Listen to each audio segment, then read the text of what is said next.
Morning, guys. So I got that wrong to begin with. It's afternoon, actually, but here we are, out for another stroll. Weather's bright, but it's not yet showing me signs of spring that we would like it to show. Just off out for a walk. Had a bad night. The old fibromyalgia giving me no end of jip. So after a couple of hours and waiting for the meds to kick in, waiting for the painkillers to kick in, thought we'd get out and try and get some strength or something back into these legs of mine. Excuse the noise from the road as cars go whizzing by. Hope life's treating you well, although given the state of the country, I wonder how many of us can truly say that. Oh. Sorry, this is a sort of the main road out of town, so it does get quite a lot of traffic. Well, hopefully this is a bit quieter. Just heading towards the school. It's half term here in Dorset, so there are no kids around. And despite there being signs saying strictly no dogs, you'd be amazed about the number of people who actually walk their dogs around here. But I guess that's the way it is.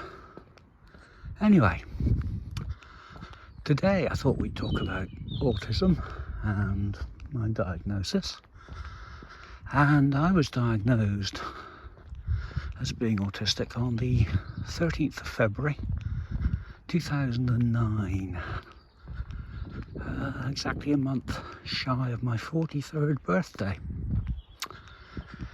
And, you know, I'd never heard of autism. Didn't have a clue what it was until I met my former wife. We were married for 4 years and she had 2 children who were both autistic and had both been diagnosed with Asperger's.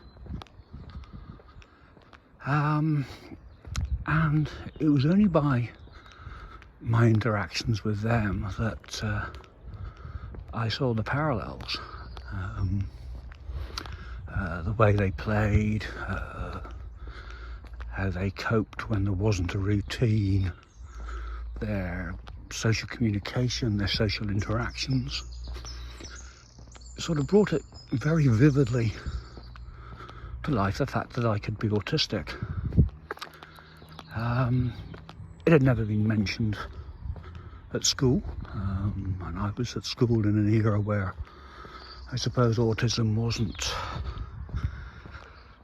I'm not going to say not recognised, but not regarded as being something that you might, you know, see in a child, or a child might be autistic.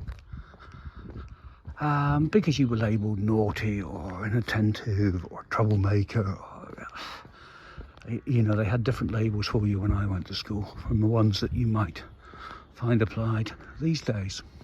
I'm just going to have a sit down for a moment. And,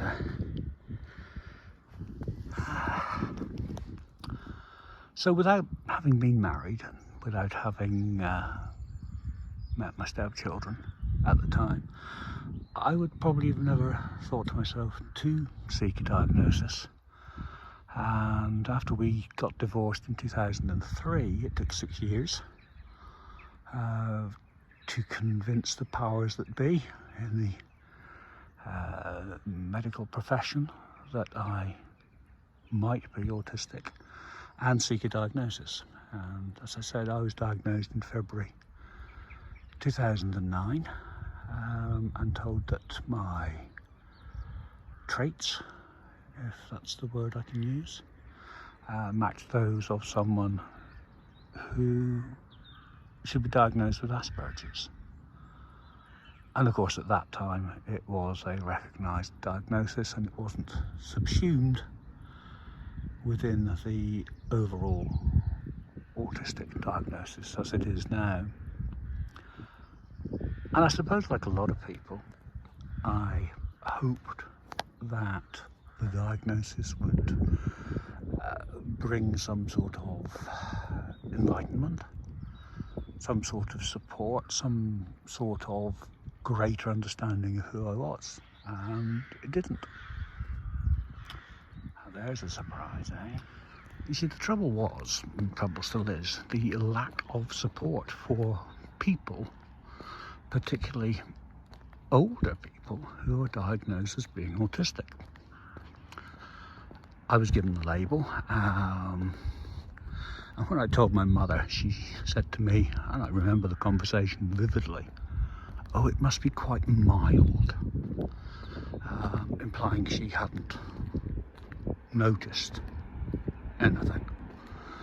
But then, I suppose, in a family where I consider that probably both my parents were autistic and my sister probably is autistic, perhaps we simply didn't notice it in one another at the time because it was simply who we were and how we were. But I don't know. Anyway, I was given the diagnosis, and as I said, the lack of support since has been palpable. I've also suffered terribly with depression. I've been under the care of the community mental health team for some years, and I recall going to one meeting with them when my current partner came along to meet them, and she had to explain to one of their team exactly what autism was because they were so ill-informed about it. And it wasn't a question of treating it. I didn't seek treatment for being autistic. I wasn't looking for a cure for autism, but I was looking for some sort of insight of how to cope, how to fit in, how to feel less isolated and less awkward, I suppose. Because let's face it, this world isn't designed for autistic people. We live in a neurotypical society, and therefore being autistic, no matter what percentage of the population we make up, it's always going to be a minority, is exceedingly difficult. You know, people are spontaneous, people are unpredictable, people do things and act in ways that you don't expect and you can't, or I can't cope with, I can't deal with. So I hoped for some sort of coping strategies that would aid me on this journey.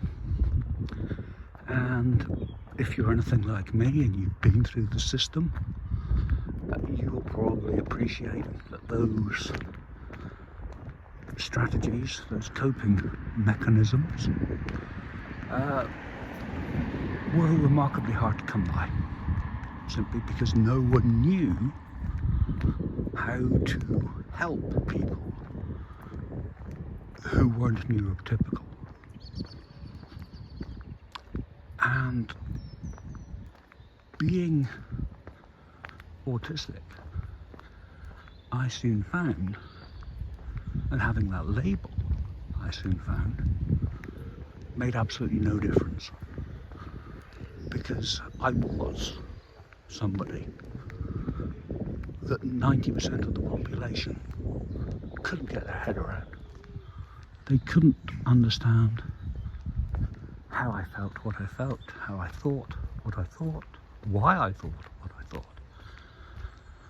Because it was so different from what they regarded as the way that right thinking, right doing individuals should think and act.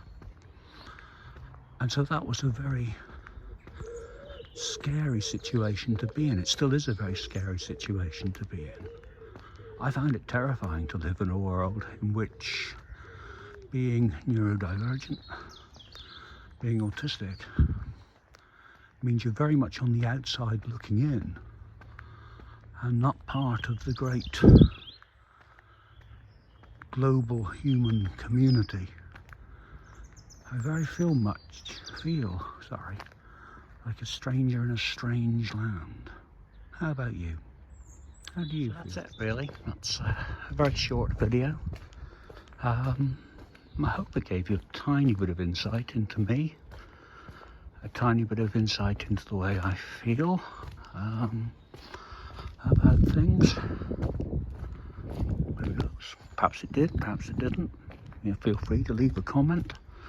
I don't think I've had any comments on my videos yet, so we've got to start somewhere.